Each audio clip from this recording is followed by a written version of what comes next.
The argument will be made if they were to win this tournament, which I don't think they will do if they get PSG, is that they're the best team in the world. It's a silly argument because they're not the best team in the world. Are you rowing back a bit now, Danny, No. on the fact that this Club World Cup is worthless? No, it is worthless. Let's get onto the crybaby of Danny Murphy talking about Chelsea and how bad they are. Well, hang on a second. They are really in good nick right now. That's completely wrong. I don't really care for your opinion, mate, if I'm totally honest. If you can see something, you can be something. I don't need to bring up an example to you. Absolutely not. But by hook or by crook, Chelsea should be achieving things because they aren't doing it organically. They're buying everybody. So with respect to what Chelsea are doing, they should be doing this.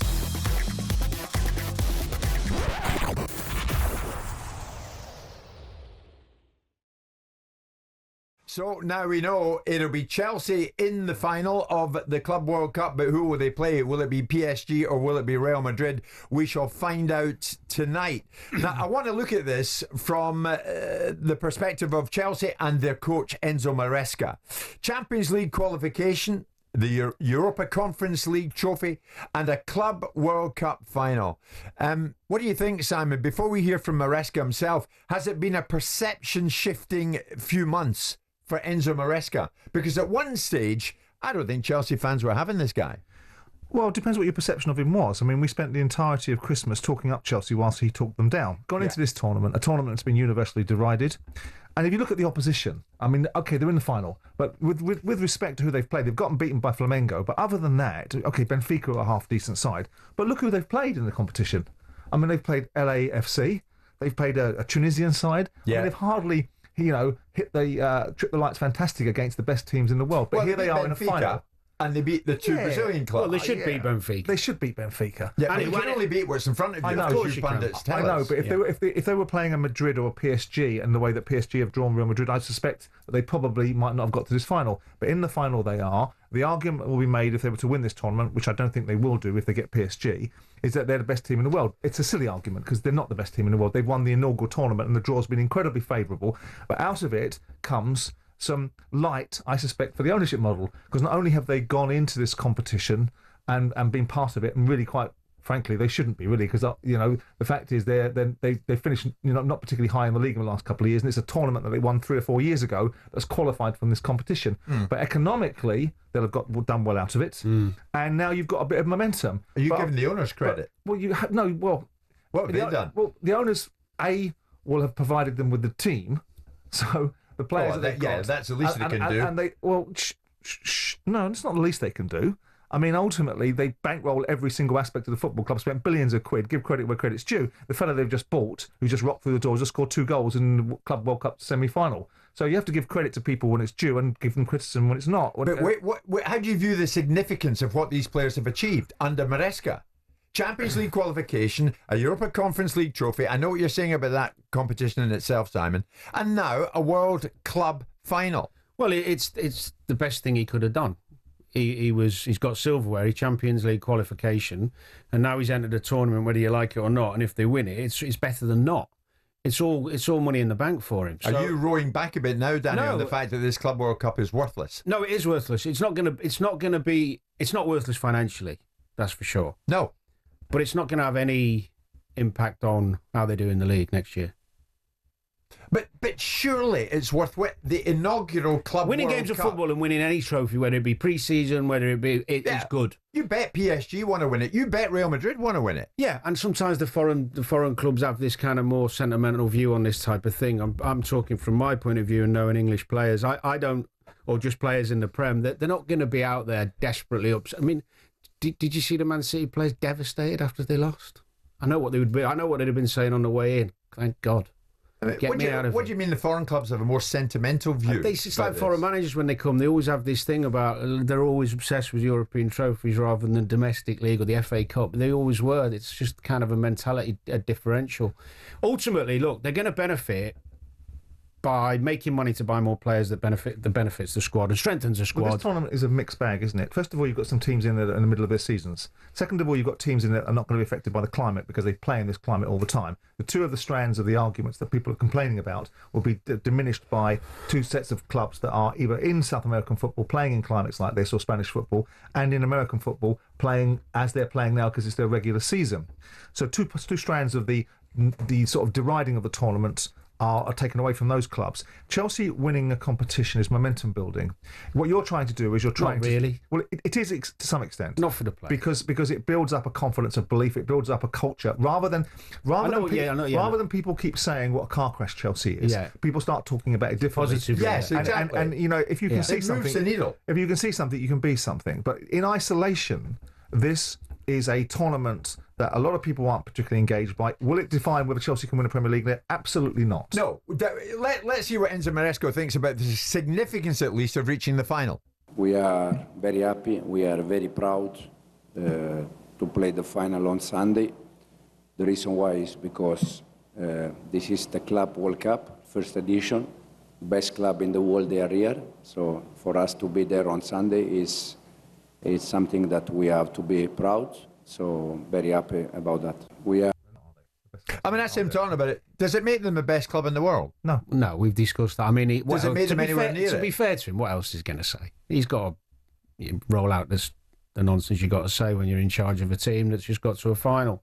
It's one of those situations. I don't see a huge benefit. I mean, let's say I don't know how bad the injury is. Caicedo, their best midfielder. What if he misses the start of the season because of this? Do you think Bayern Munich now are sitting there with Musiala, who to replace him would cost them 100 million in the transfer market? He's going to be out for 6-8 No, months. but injuries can happen at any time, anywhere. Well, more so when you're playing at the end of a long, hard season in a tournament. You're only in for money. I mean, at the end of the day, there'll be the envy of all the other clubs, Chelsea, if they end up winning this. Will they? You bet. And the bunch of cash that they take home with them. Absolutely. Maybe the hierarchy of other clubs might think, well, we could do with that money, but there'll be no Liverpool player, Arsenal player, or Man City player sitting at home watching that thinking, I wish I was there. Let me tell you that. There's Steve from Dartford. Good morning to you, Steve. If Liverpool were in this final, Murphy would be lauding them. He's right. No, I wouldn't. Yes, you would. No, I wouldn't. If Liverpool were in the final, when have you ever heard me you'd be a give heck of a biased- lot more upbeat about it. I would say the same thing about the relevance of it from a football Would you still be saying perspective. winning the final's worthless? Yeah. For me, it would be. That doesn't mean anything at the moment, this. It might grow to. It might grow to. But I don't think from a player's perspective, we've got so many important competitions to be playing and things to look forward to stay fit for. I don't think it's a big deal on the player. It's not meaningless. It's just not as meaningful as people are trying to characterise it. It's a tournament. Yeah, that's fair. It's a tournament that's been curated out of a set of desires, which is FIFA to raise more money and to have a land grab over what UEFA are doing. Which doesn't sit well, does it? And it doesn't sit well. And then you've also got the added dynamic of people being uncomfortable with the timing of the fixture. Then you've got the third dynamic, which is playing in America, which is not a particularly football-based country, soccer-based country. So all of those have eroded it. Now, roll forward. I mean, I'm sure when the European Cup was first mooted many, many years ago, people didn't suddenly turn around and say it was more meaningful than winning the Division 1 in English football, whatever it was. It's because something becomes valuable over a period of time. When the League Cup was first brought in the 60s, and it was brought in to cement the opportunity for big clubs being knocked out of the FA Cup to keep getting revenue, I'm sure the League Cup wasn't valued from its first inception. Over a period of time, the cachet and the kudos, you're in a tournament. What's made this tournament so remarkable is the level of remuneration that's available to the teams. Yeah. You're going to play X amount of games, 8 games tops, and you're going to win the tournament. I think it's 8, isn't it? You're going to likely get 120 million. Right now, put that into context. You get 170 million for playing 38 games in the Premier League season and winning the. This biggest is why it domestic isn't league. worthless, Simon. A semi-final win last night saw Chelsea bank an additional 22 million quid. Their current tournament earnings stand at just over 80 million pounds so far. Well, that's the benefit, isn't it? We're talking about it from two. But in winning the Premier League, are Liverpool the best team in England? Yes. Well, at the moment they are. Of course they are. But it's not Chelsea. Are winning the Champions League, are PSG the best team in Europe? Yeah, currently that's the So way it winning the works. Club World Cup, you see where I'm going with this? Yeah, but you haven't got all the best teams in this to be able to have that crown given to you. I wonder what Chelsea fans think about Well, this. if you look at you know what it is. The criteria for this is what it is. We know what the criteria is for how you get to qualify for it. The reality is, what that means is, in itself, is that all the best teams aren't there. But also the qualification. And when you look at PSG, you often see that the best teams in Europe don't necessarily win the Champions League, or a few occasions you've seen it. In this instance, you've seen the best team in Europe win the Champions League by beating the other best teams in Europe, including Liverpool, that won the domestic title in what's arguably the most competitive league in world football. So the argument with PSG being, are they the best team in Europe, is more salient than a bunch of sides being accumulated over a historic level of achievements, which are not even relational to today. Chelsea's qualification from 4 years ago from winning the Champions League, and then putting them in a bag and then sifting it out and playing Tunisian sides and American sides and a couple of Brazilian sides, and out comes a competition that Chelsea are unlikely to. And if Chelsea go, the argument might have some saliency. If Chelsea go and beat PSG in the final, then you can turn around and say, well, hang on a second, they are really in good nick right now. Yeah, exactly. I think you've got to come round to that way of thinking. If they beat either, and it will be either, of course, PSG or Real Madrid in the final.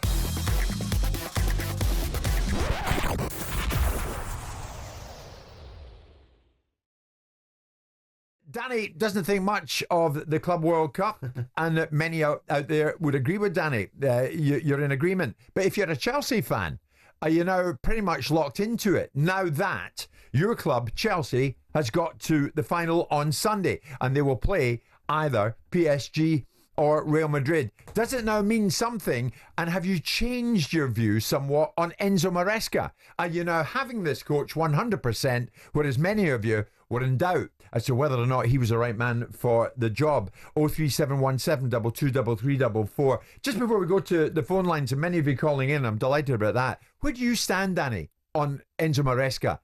You know a decent coach when you see one, mate. You played at the highest level. Is he one?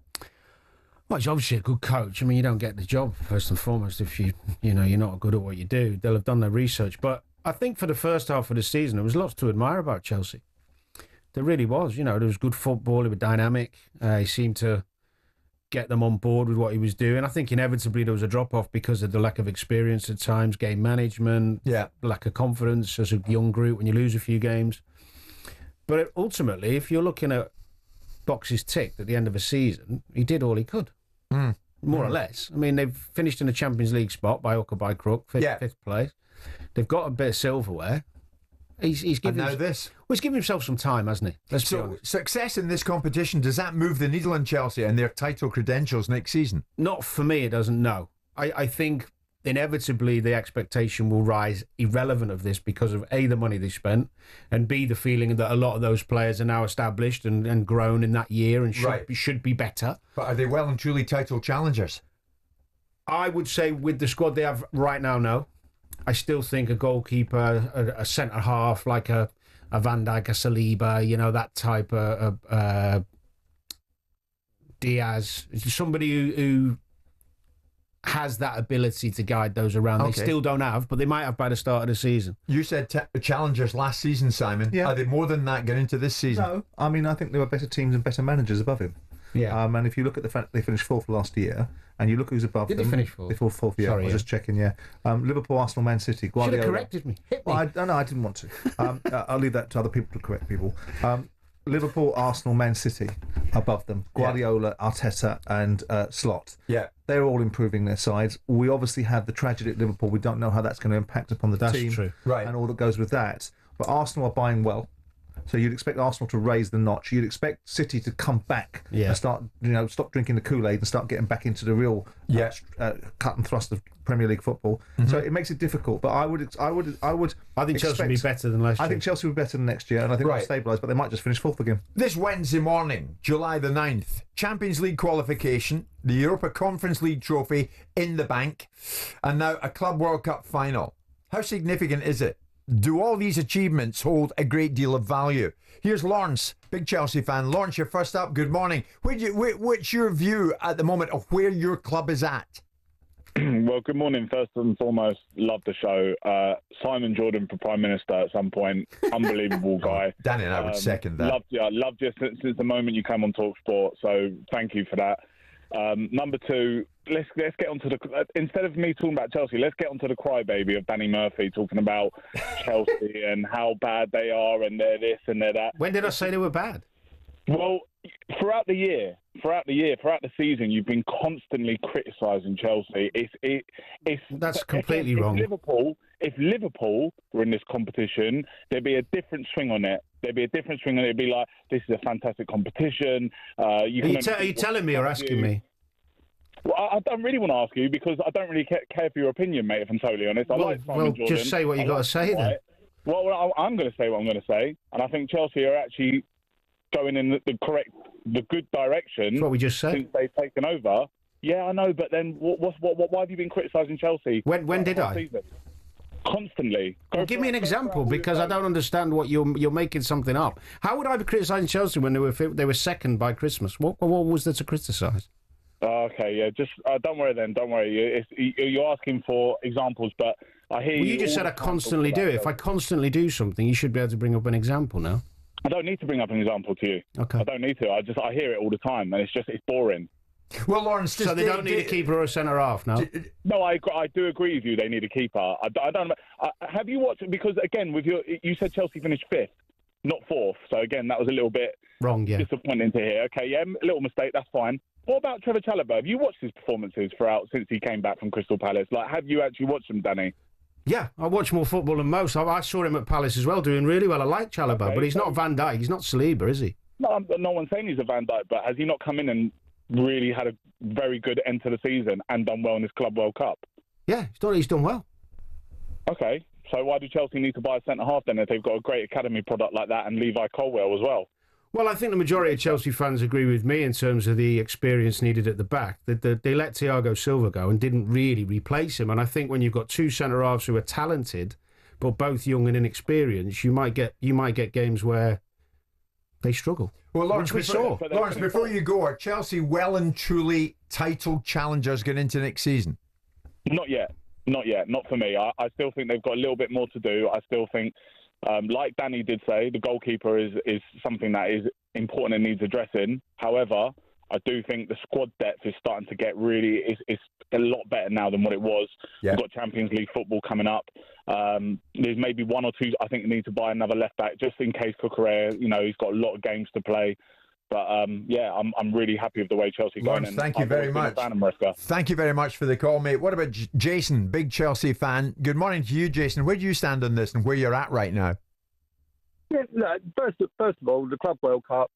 I'm not overly bothered either way, but we're in the final. I'm not under any illusion that if we win it, that we're the best team, because we weren't the best team in England, let alone in the world. I don't agree with quite a lot of what the gentleman beforehand said about Danny constantly digging Chelsea out, because I have heard him give them a lot of praise. My only potential gripe as such would be, I do hear Danny say on a few occasions that, Chelsea got into the Champions League by hook or by crook. Well, for me, the season's 38 games. So whether or not you do it on the last game is irrelevant, personally. It's not like we was relying completely on other results. No, that's fair. That's fair. We had to go to Forest and win, which we did. You did, yeah.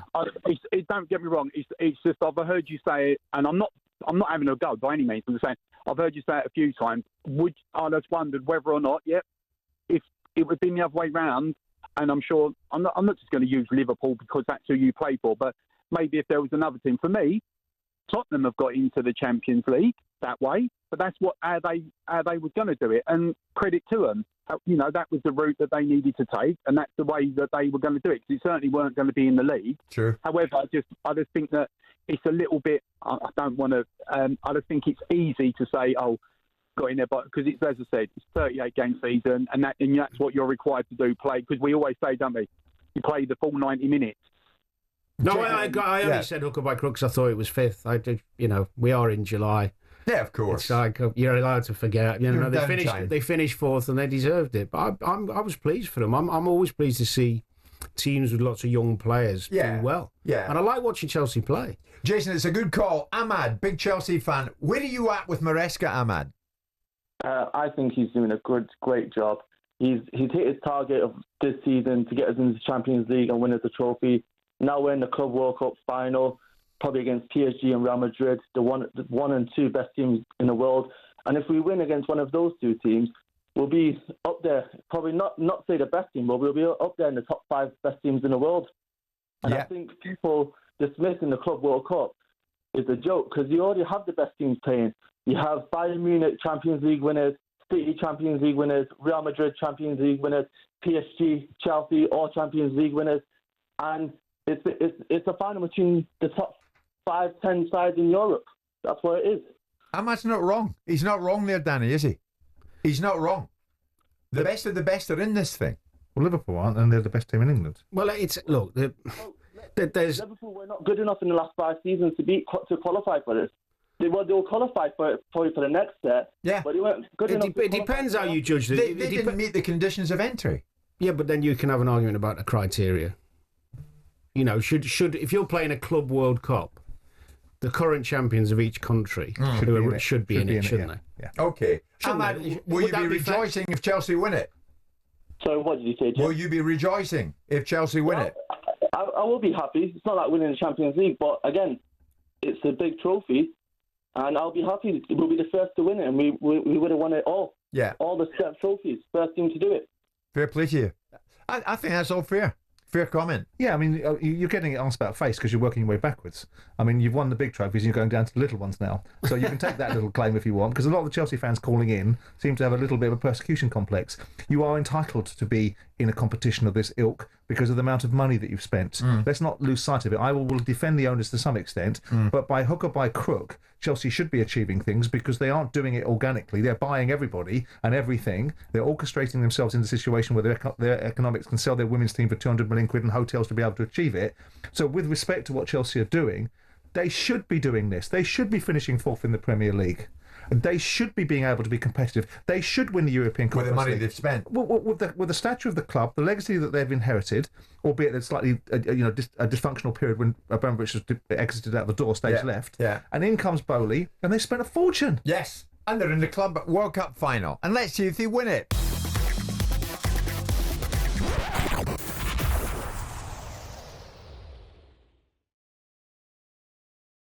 talkSPORT's chief football correspondent is the overworked but extremely well paid. No, I don't know that. Alex Crook joins us live this Wednesday lunchtime. Alex, a lot going on, mate, and I know you're all over it.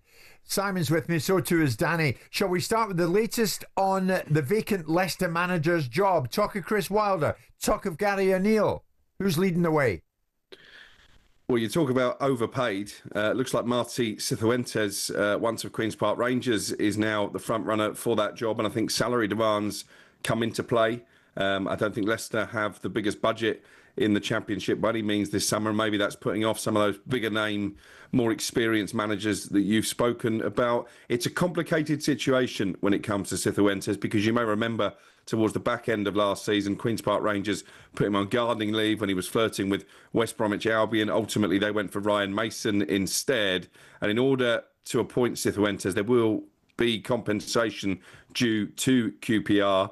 I was told yesterday that Cifuentes is willing to dig into his own pocket to pay at least part of that compensation. Now, he can't do that direct. It would have to come from Leicester City should they want to appoint Cifuentes, but there isn't anything stopping Cifuentes making a contribution to Leicester. So I say this one is complicated, but it does appear like Cifuentes is a front runner, if not the front runner now. And you could understand why Leicester are attracted to him. I think he plays the type of football they want to bring in. He's willing to work with a young team, and I think Leicester are going to have to do that.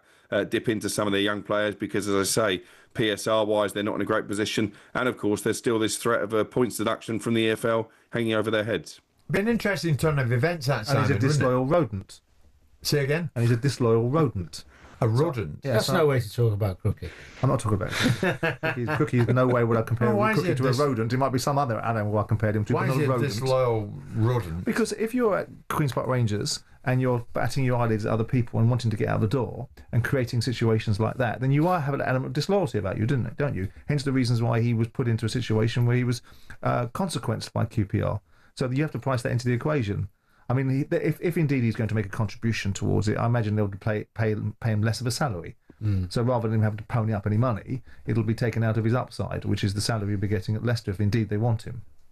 I mean, how many managers could you put in that category then, who bat their eyes at other clubs in the hope that they turn their attention to them? I don't know. I would hope not as many as you would like me to imagine. But I do think it's disrespectful. I think that, I thought that's the reasons why I had issues with Marco Silva. That's why I had the issues that I did at the time with Gary Rowett, because I think there's a way to operate. Of course, when you've done wonderful things and you've been there for a long period of time and you've earned the currency and you've got your stripes and you really have done so, like Thomas Frank, no one would say that Thomas Frank being available, having an ear for Tottenham, was anything other than the fact that he'd done his job at Brentford, there was an opportunity and everyone leaves amicably. When you don't do that and you disrespect those that have given you an opportunity and you show disloyalty, hence the reason why you get my reaction. Okay. I hope Senior Cifuentes That's what he deserves. isn't too dejected to have heard himself described as that this lunchtime. Alex, what about Jamie Vardy? Is there talk about Vardy linked to Manchester United? Well, I think just about every number 9 out there is being linked to Manchester United at the moment. Obviously, Vardy is one of a number of free agents tried and tested in the Premier League. Callum Wilson falls into that category, and so too does Dominic Calvert-Lewin. But there's nothing that's been suggested to me to say that Vardy is anywhere near close joining Manchester United. Listen, he's been a great player in the Premier League. I think his story is Hollywood stuff, really, but clearly his best days are behind him. Manchester United do need a number 9. They need an upgrade on Rasmus Højlund, but I'm not sure that many Manchester United fans would see a veteran Jamie Vardy as being that upgrade. He does want to stay in the Premier League, and I'm sure he can still do a job, but is he really going to propel United back to where they want to be? I'm not convinced. Vardy and Man U, Danny? No. No. No. Danny, thanks for that. What about Napoli and Darwin Nunez? Is this somewhat more realistic?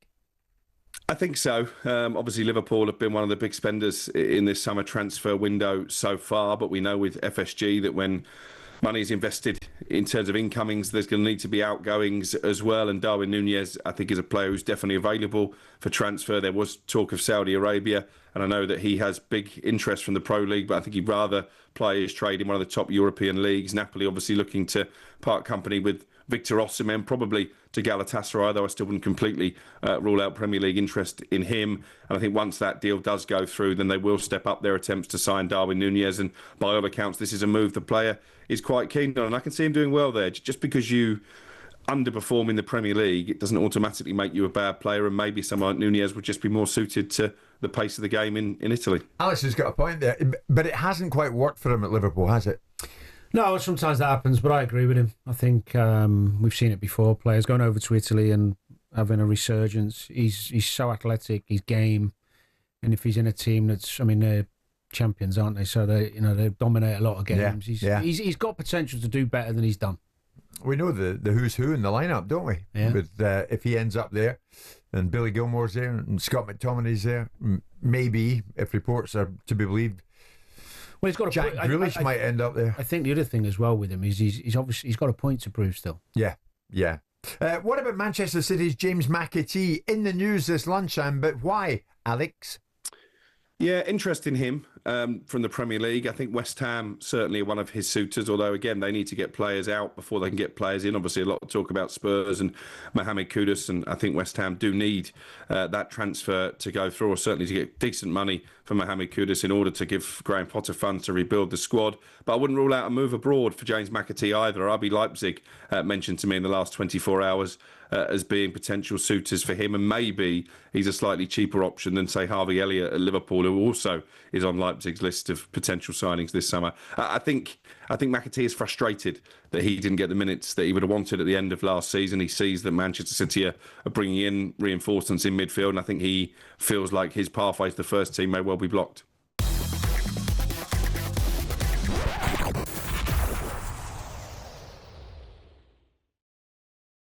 I wonder if these two make of this. This gentleman was in the studio, certainly in the 17th floor, not that long ago, joined Simon and myself. Red Bull, news coming out of F1 in the last few moments. Christian Horner has been sacked by Red Bull after 20 years as team principal. Laurent Mekies has been promoted from Red Bull to another position within Red Bull to replace him as chief executive. So Christian Horner sacked by Red Bull after 20 years as team principal. Certainly, Simon, Christian Horner, we know, has had to live through one or two interesting times of late. When controversy surrounded him and the finger was being pointed at him regards his behaviour and the way about he went his business as chief executive, and as you rightly say, he weathered that storm. But when he was in here, he very much gave me, I don't know about you, the impression that this is a guy who very much has a significant role to play, not just at Red Bull, but in F1. Yeah, and he may well have thought he still did. And obviously others have decided, for whatever reason, we're yet to determine what that is, whether it's a shake-up of Red Bull, whether they're unhappy with the performance, whether there's other issues behind the scenes. But nothing lasts forever. I mean, if you've been in a situation like this, where you've been a team principal for a very long time, for 20 years, yes. First of all, it tells you something about his capabilities and also his stickability. But change is, is inevitable. Yeah, it's been phrased by other news outlets somewhat differently. I'm looking at one, I won't name the outlet. Red Bull says it has released Christian Horner from his operational duties with effect from today. Let's get more on this. John Jackson is talkSPORT's F1 reporter. John, good morning to you. What do you know about this? Good morning, Jim. I'm obviously still getting information as we talk here now, but it was first reported from sources in the Netherlands, which you probably mentioned already. Racing News 365 is one of the publications that was fed this information early on. And as you said there, Red Bull have just confirmed it to Racing News 365 and a contact of mine called Nick Golding, who's one of the writers there. And it looks like the Racing Bulls team principal, Lauren Mekies, will be replacing Christian Horner as not only the CEO of Red Bull Racing, but also the team principal of the premier team, Red Bull Racing, which obviously has Max Verstappen and Yuki Tsunoda driving for them. There was reports a couple of weeks ago that there was a potential bit of interest in him from Ferrari, which I'm not sure there was much in that, but at this stage, we don't know whether they've replaced him or if Christian Horner has chosen to go. So I guess this will develop. I'm sort of getting texts as we're speaking now, so it's all going off. It is all going off, John. Certainly, he's a significant figure in the sport. I mean, since 2005, as you know, Horner served as team principal and chief exec of Red Bull Racing in Formula One, winning 6 World Constructors' Championship titles between 2010 and 2023. So he's a man who made an impact in the sport and still does. Yeah, absolutely. I mean, Christian Horner's been involved in motorsport for many, many years, used to run one of the junior teams there and had some success there. And obviously has been incredibly successful running Red Bull Racing. And, we've seen over the last few years being the team principal with the likes of Sebastian Vettel winning multiple world championships and Max Verstappen winning multiple world championships now.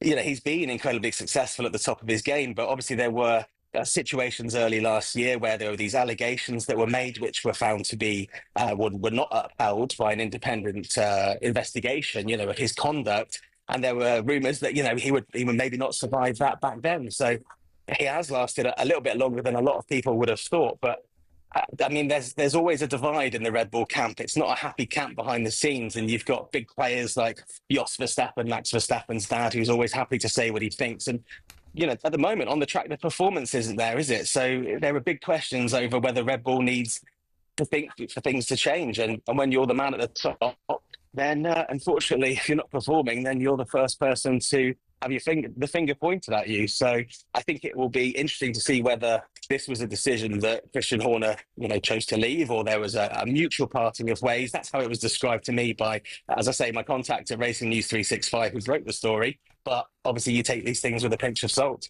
Yes, indeed. He's only 51, John, still a young man, so still has a good few years yet in the sport, should he wish to stay in the sport. And of course, as you rightly say, there has been talk about a move to Ferrari. So one has to think, we'll watch that space. That might loom large in the coming days or weeks.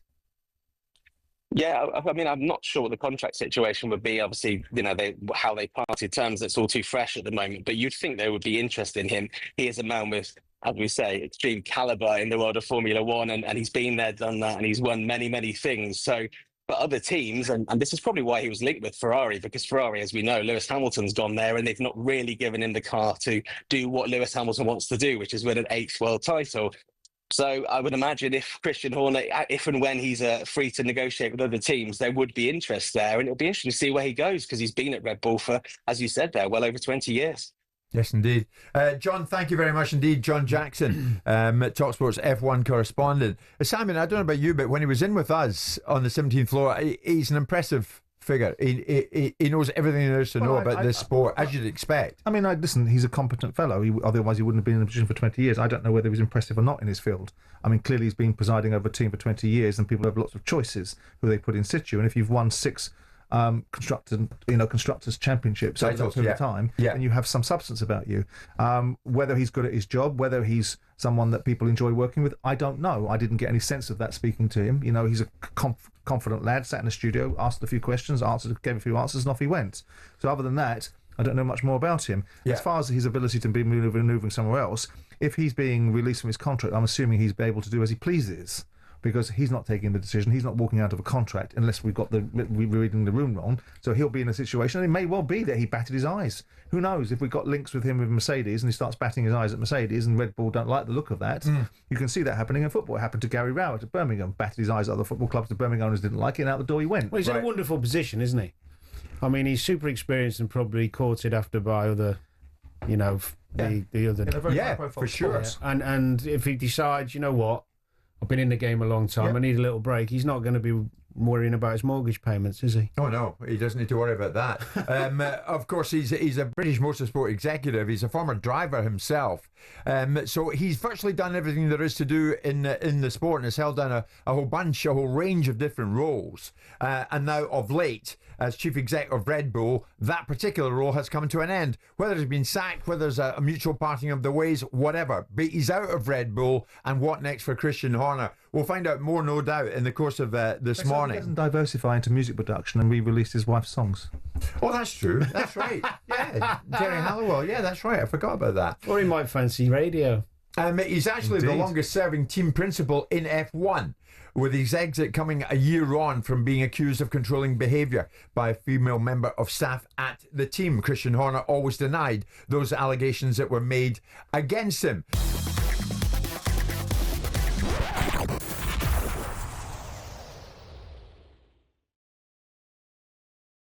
Over the last year, the FA has created a new rule that means all professional football clubs in England are required to publish their workforce diversity data biannually. The FA Rule N, came into effect this year, and it replaces the Football Leadership Diversity Code. So what is this new rule? The new FA Rule, English leagues and clubs are required to provide full workforce data on age, sex, gender, ethnicity, disability, and sexual orientation within their organisation. In the Premier League, 78% of clubs' workforces are white, compared with an average of 66% amongst the local populations. Now, Kick It Out have called for a moral case for change, as it finds staffs within football clubs in England do not reflect the ethnic makeup of their local communities. Kick It Out Chief Executive is Samuel Okafor. Samuel, good morning, what's left of it. Good morning to you. You've called for a moral case for change. Do you want to explain more on that? Look, thank you for having us. I think I called for a moral, and also there's also a commercial case, and no doubt there's be a legal case for change. I think what we've seen on the 1st of June was all 92 clubs publishing their workforce data, which is the first time that football clubs have published their data out in the public domain, which is absolutely superb, which is really good news. Now, we know the data isn't perfect. We know that there is still a high number of prefer not to say, where people don't feel comfortable with disclosing their representation, which we accept. But we believe that this is a really positive step in terms of improving the overall transparency, which we've been calling for over a number of years. We know that when you look at the data, you can clearly see that there are, groups where there is underrepresentation. So when you look from a women perspective, you can see there's a challenge of representation when we look at coaching roles and senior coaching roles, whether that's senior roles in the board and in clubs as well. We see that from an ethnically diverse perspective as well. We can only see 2 clubs in the PL that have got a representation from in terms of ethnicity perspective as well. And there are other groups where you can see through the data there's a real challenge in terms of representation. So we believe that, it's a positive step forward in terms of improving transparency. And we know that research tells us very clearly that, where you have better representation, you make better decisions, you engage with your fans better, you engage with the people that you serve better as well. Yeah. And we know that, clearly that this is a topic that's at the heart of fans as well. So Samuel, what do you want transparency to lead to? Better representation. I think it's important that transparency leads to better representation, and better representation at board levels, at coaching levels, at senior levels means you make better decisions. And how do you achieve that? I think there's a number of ways you look at achieving that. And I think it's important that, you can look at recruitment practices and the practices that you have today.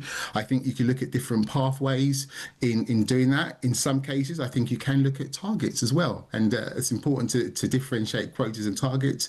I think that's really important as well. But I think there are, there's enough research out there that tells you that the better representative that you are as a club, the better you can perform and run your organisation. Simon and Danny are with me. Simon, you were top of the house at Crystal Palace. Yeah. Did you ever have to provide diversity data about your club? No, I didn't. I wouldn't have had any problem doing it because my employment criteria was about best in class and meritocracy. My key questions about lack of representation are, why is there lack of representation? I think the driving force about employment should be the best in class. I'm interested to see the nuance and context behind. One thing is workforce evaluation. Another thing is about recruitment policies. And ultimately, whilst I'm a great believer in equal opportunity, I'm not a great believer in equal outcome. I'm not a great believer in representation for representation's sake. I believe that the best in class are the best in class. Being somebody that employed females in management positions, in board positions, being somebody that had huge parts of his academy with black and minority ethnic coaches, with my first team coach being black. I never made an appointment for thousands and thousands of employees, whether it was in commercial businesses or in football businesses, that wasn't driven by merit. Yes. And if indeed merit is making these appointments, and unfortunately the ethnicities or the sexes aren't being represented, then we have to look at the reasons why these people aren't best in class and aren't getting their opportunities. So Samuel, what is the difference between targets and quotas? So quotas are where you're in essence you're insisting. Targets are in essence your aspiration in terms of where you want to get to. I think there's a difference there. In terms of Simon's point, in terms of best in class, I think we all agree in terms of meritocracy. I think that's where we have our shared agreement in terms of we agree in meritocracy. Everybody wants to ensure that the right person gets the job. There's no point in giving someone a job that doesn't have the skill set. It will impact the rest of the organisation. But I think what you can clearly see today, and where the data enables you to challenge is, are the best people getting the job? Is the pool of people and candidates being looked at when a job comes up? But do you have that data, Samuel? Because it's one thing evaluating the demographics of a workforce and then looking beyond that to see the length of the employment, see how long people have been in jobs and so on and so forth. The next thing is to dig deeper and understand ultimately what the recruitment process, because the Rooney Rule was about bringing in a recruitment process that gave a wider berth to a whole raft of different people looking for a job. Then on afterwards, that data needs to be dug into, and we've got to look at, when we look at diversity, do Jewish people count as diversity part of an equation? Do people with ADHD? We can go on and on and on talking about how people aren't included, but we've got to get to the reasons why. And if the reasons are, as a person that doesn't relate to not employing the best in class, I employed people, and I believe a lot of my counterparts in football employed people based upon who was applying for the job and how good they were. And delving into that data and understanding why representation isn't coming through is as important as understanding that it isn't represented. Well, I agree with you that this is the first level of the data you've got in terms of the workforce representation. I think that's really important to have this level of data. I think the next level of data is to understand, to your point, is to understand the reasons why. As in, what does the recruitment journey look like? How many people applied? Why didn't they apply? What's the reasons that they didn't apply? And if they did, what's stopping them from being unsuccessful in the role? Because we know the talent pool is there. So I think what we've seen today, what came out on the 1st of June, shows us a really good baseline in terms of the workforce diversity. I think the next level of detail is now understanding what's playing out in the system, Simon, that's producing the results that we're seeing today. How difficult? I would argue Go on, sorry. Here's Danny. On you go, Dan. Samuel, I was just going to ask, how difficult is it, though, to do that? Because I agree with you. I mean, it sounds like exactly what we need to really delve deep into these, into the reasons and stuff. But is it finances? Is it just manpower to actually get to the bottom? Is it people agreeing to be involved in that research? So I think it's having the systems in place to do that, to ensure that, you know, Danny, if you applied for a job, that we can actually capture your data and then we produce a research off the back of it. I think it's having the systems and the capabilities in place to be able to do that. But I think it is very much needed in terms of getting to that next level of detail and to understanding what's playing out within the system, because I would argue that meritocracy isn't playing out within the system, but we need to do that level of detail to really back that up. But we don't really know that. I mean, one of the things I'm worried about with targets is targets are often a wolf in sheep's clothing, because whilst no one wants to use the word quota, because quota is easily pushed back against. The moment you build quota, you're going to have resistance. Targets, if targets are put in place and they're not achieved and no nuance is given to those targets, then targets are used as whipping boys to suggest that people aren't getting the representation right. So targets, with due respect, whilst it's nicely couched in language that Samuel used about the fact that we don't want it as a quota, it is the benchmark that's looking to be achieved. And if it isn't achieved, then it becomes almost a hostage to fortune, and then quotas become the next thing. Is Simon right about that? When you say targets, are you really meaning quotas, Samuel? No, I mean targets as I've described them earlier on. I think they're an aspiration to reflect a certain community that you serve, and I think they're the right thing. They're the right aspirations to achieve, and I think understanding what are the barriers that are stopping you to achieving that is what each club should be delving into and be going into. So my articulation of targets is as I've described them, and I think having the right pathways, the right recruitment processes that enable you to achieve that, I think is the right thing to do. Do you think all clubs are on board with this, Samuel? Well, I think every club will be at a different stage, and you can see that through some of the data. You can see that every club is on its own journey when it comes to workforce representation. You can also see that within the data that there's a number of clubs where the prefer not to say is quite high, and you would argue there, you know, is there a cultural thing where people are not disclosing their data? So you can see that, you know, just looking through your data, you can see that every club is at a different stage of its overall journey. That's unhelpful, though, isn't it? I mean, shouldn't there be some sort of obligation to give that data? Yeah, it's what the challenge is. I can't see any reason why I wouldn't, right? Because I would be comfortable in my recruitment processes, and if I have an underrepresentation, it won't be because I have not or allowed a recruitment process from whichever level of management is employing. Well, maybe that's not the case with some of these clubs. But the other side of things is that we are in the eye of a storm with people suggesting that if you haven't made these appointments from certain communities or certain sexes, then actually you're not doing what you should be doing. That then becomes a hostage where you're judged by that, and actually there might be a lot of nuance and a lot of context.